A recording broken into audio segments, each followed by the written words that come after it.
دو صحابہ حضرت عباد بن بشر اور دوسرے صحابی، ان کو حضور نے رات کے وقت پہرے پر کھڑا کیا، جاؤ جا کر فلاں پہاڑ پر نہ پہرا دو۔ تو دونوں صحابہ نے آپس میں مشورہ کیا کہ بھائی رات کا ٹائم ہے، دونوں جاگتے رہے تو دونوں تھک جائیں گے، اس لیے ایک سوئے گا تو ایک پہرا دے گا، اگر کوئی خطرہ ہوا تو اس کو جگا دے گا۔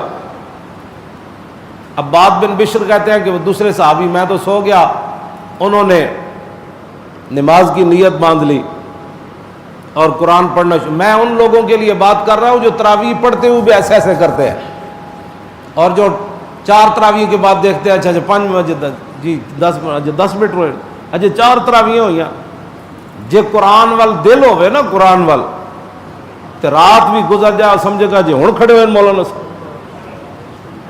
ہاں میں جس اسلام کی بات کرتا ہوں وہ اسلام یہ ہے۔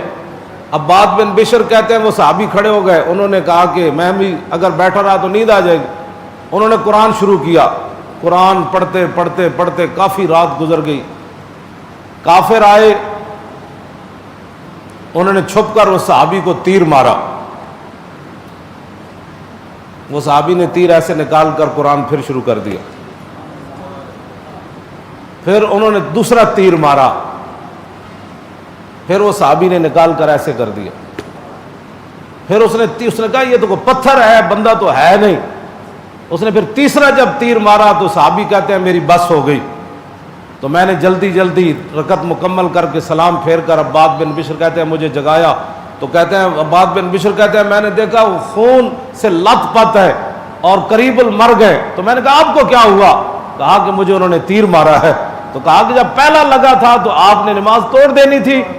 تو انہوں نے جو جواب دیا تو کہا کہ جب میں قرآن پڑھ رہا تھا تو کیسے چھوڑ دیتا میں قرآن؟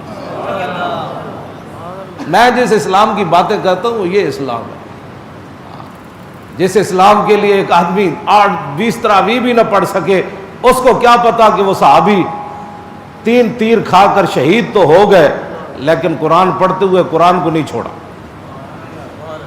بس پھر ظاہر ہے پھر کیسر و کسریٰ کی سلطنتیں ان کے سامنے کیسے ٹھہر سکتی، جو تیر لگ کے بھی ایسے کہتے ہیں پرا ہٹوئے میں نے قرآن پڑھن دے، پھر دوسرا لگے کہتے ہیں پرا ہٹوئے میں نے قرآن پڑھن دے۔ تو جو قرآن پڑھتے ہوئے جانیں دے دیتے تھے، اس لیے تو رومی سفیر نے اپنے بندے بھیجے صحابہ کے لشکر میں، کہا کہ یار دیکھو یہ کیا کرتے ہیں دن رات، ہمارے لاکھوں کے لشکر ہو تو ان کا ہزاروں آدمی بھگا دیتے ہیں۔ وہ جب آیا تو ایک رات صرف صحابہ کے اندر رہا، تو اس نے کہا وہ کیا کرتے ہیں؟ اس نے کہا وہ ساری رات اللہ کے سامنے کھڑے ہو کر قرآن پڑھتے ہیں۔ انہوں نے کہا جب دن ہوتا ہے تو پھر کیا کرتے ہیں؟ کہتے ہیں جب گھوڑے پر سوار ہوتے ہیں تو ان سے بڑا شاہ سوار ہی کوئی نہیں ہوتا۔